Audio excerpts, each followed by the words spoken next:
Setelah percakapan itu, suasana menjadi lebih tenang. Topan melanjutkan rutinitasnya mencuci sepeda.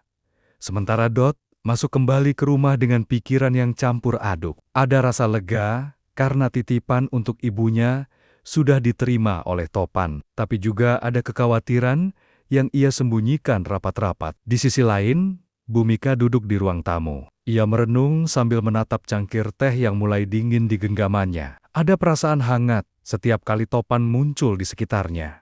Tapi, ia juga sadar bahwa situasi tidak sesederhana itu. Ia masih seorang ibu yang harus menjaga hati anaknya. Apalagi Dot begitu protektif. Hari mulai beranjak siang. Kehidupan di kampung tampak biasa saja. Tapi gosip kecil soal kedekatan Bhumika dan Topan Pelen-Pelen menyebar. Pak Rungkat, dengan sikap sok tahunya, menjadi bahan tawa sekaligus pemicu obrolan antar warga. Beberapa orang menganggapnya serius, sementara yang lain hanya menggelengkan kepala melihat tingkahnya. Di kamar, Dot berbaring sambil menatap langit-langit. Bayangan Gea di Australia membuatnya rindu, tetapi wajah ibunya dan sosok Topan terus muncul dalam pikirannya. Ia tahu, begitu ia pergi, banyak hal bisa berubah tanpa sepengetahuannya. Topan sendiri, setelah selesai dengan sepedanya, masuk ke dalam rumah kecilnya. Ia merebahkan diri di kursi kayu yang usang, mencoba menenangkan hati. Titipan dari Dot barusan bukan hal kecil. Itu berarti sebuah kepercayaan besar yang diberikan padanya. Namun, jauh di dalam dirinya, ada perasaan yang sulit ia abaikan. Perasaan yang perlahan tumbuh sejak ia sering bertemu Bhumika. Hari itu berakhir dengan masing-masing tenggelam dalam pikirannya. Mereka tidak sadar, benang-benang tipis yang menghubungkan satu sama lain mulai menguat. Dan di balik itu semua, gosip kampung terus berputar. Menunggu waktu untuk pecah menjadi masalah yang lebih besar. Hari itu berakhir dengan masing-masing tenggelam dalam pikirannya. Mereka tidak sadar. Benang-benang tipis yang menghubungkan satu sama lain mulai menguat. Dan di balik itu semua, gosip kampung terus berputar.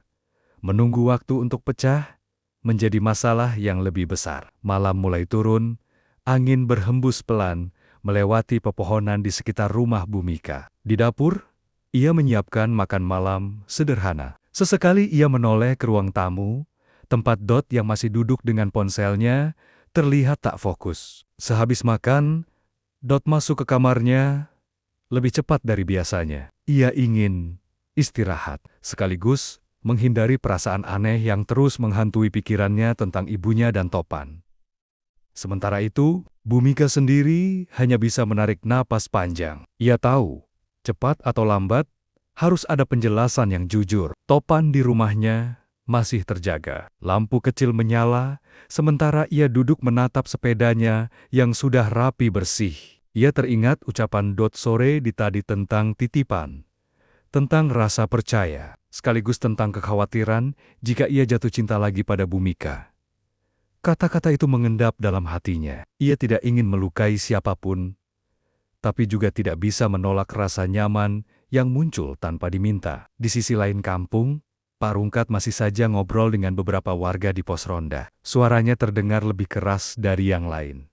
Seolah gosip itu adalah berita penting yang wajib semua orang tahu. Walau sebagian hanya menanggapinya dengan tawa, tetap saja bisik-bisik mulai menyebar. Malam itu berakhir dengan tenang. Namun, di balik ketenangan itu, ada perasaan-perasaan baru yang mulai tumbuh. Perasaan yang sulit diucapkan, tetapi nyata adanya. Dan tanpa mereka sadari, keputusan-keputusan kecil yang mereka ambil mulai mengarah pada perubahan besar dalam hidup mereka. Matahari pagi menembus sela-sela jendela rumah Bhumika. Aroma teh hangat dan gorengan yang baru saja selesai digoreng memenuhi dapur. Bu Omika duduk sambil menunggu Dot bangun. Tidak lama kemudian, suara langkah kaki terdengar, dan Dot muncul dengan wajah masih kusut karena kantuk. Sarapan berlangsung dengan singkat. Dot lebih banyak diam, hanya sesekali menatap ibunya, dengan rasa canggung yang sulit ia jelaskan. Bhumika sebenarnya merasakan hal itu, tapi memilih tidak menanyakan. Ia tahu, anaknya sedang menyimpan banyak pikiran.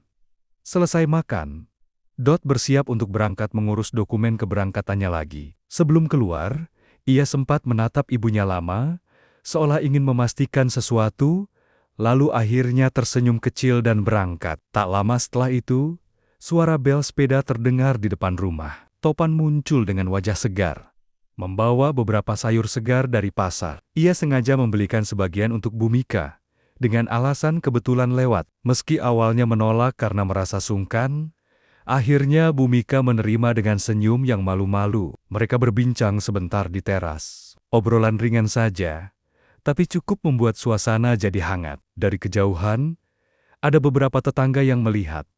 Sebagian hanya tersenyum simpul. Sebagian lain berbisik-bisik sambil melanjutkan jalan. Sementara itu, di pos ronda, Pak Rungkat yang baru saja selesai menyapu halaman, sudah menerima laporan kecil dari warga yang lewat. Semangat gosipnya makin membara, membuat ia merasa berkewajiban mengawasi lebih jauh. Hari itu pun berjalan seperti biasa. Tapi benang yang mengikat hubungan antara Bhumika dan Topan makin terasa erat. Sedangkan gosip di kampung mulai berkembang pelan, bagai api kecil yang menunggu tiupan angin untuk membesar.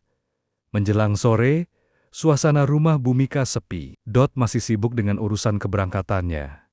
Jadi, hanya Bhumika yang ada di rumah. Ia duduk di teras sambil menyulam kain, mencoba menenangkan pikirannya yang belakangan sering kacau. Tidak lama, suara khas bel sepeda terdengar lagi. Topan datang, kali ini tanpa membawa apa-apa, hanya senyum sederhana yang menenangkan. Ia berhenti di depan pagar, menyapa dengan sopan, lalu menawarkan diri untuk membantu jika ada pekerjaan rumah. Awalnya Bhumika menolak dengan halus, tapi akhirnya luluh ketika Topan bersikeras membantu membetulkan keran air di dapur yang sudah lama bocor. Mereka bekerja bersama, sesekali bercanda kecil, hingga tawa ringan terdengar di dalam rumah. Momen sederhana itu membuat suasana jadi akrab, seolah-olah mereka sudah lama saling mengenal. Setelah selesai, mereka duduk berdua di teras, menikmati teh hangat.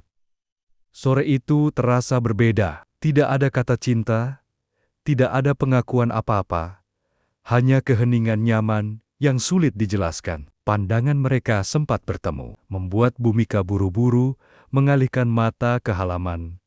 Topan sendiri hanya tersenyum tipis. Dalam hatinya, ia tahu perasaan itu mulai tumbuh. Tapi ia juga sadar harus berhati-hati. Kepercayaan Dot terlalu besar untuk ia hianati. Matahari mulai turun, meninggalkan langit jingga. Sebelum pulang, Topan berpamitan dengan sopan. Bhumika hanya mengangguk. Namun setelah pintu tertutup, ia menempelkan tangannya di dada. Jantungnya berdebar lebih kencang daripada biasanya. Di luar, Topan mengayuh sepedanya pelan. Sore itu terasa panjang baginya. Ada rasa bahagia yang tidak bisa ia hindari, meski diiringi bayangan kerumitan yang mungkin muncul di kemudian hari.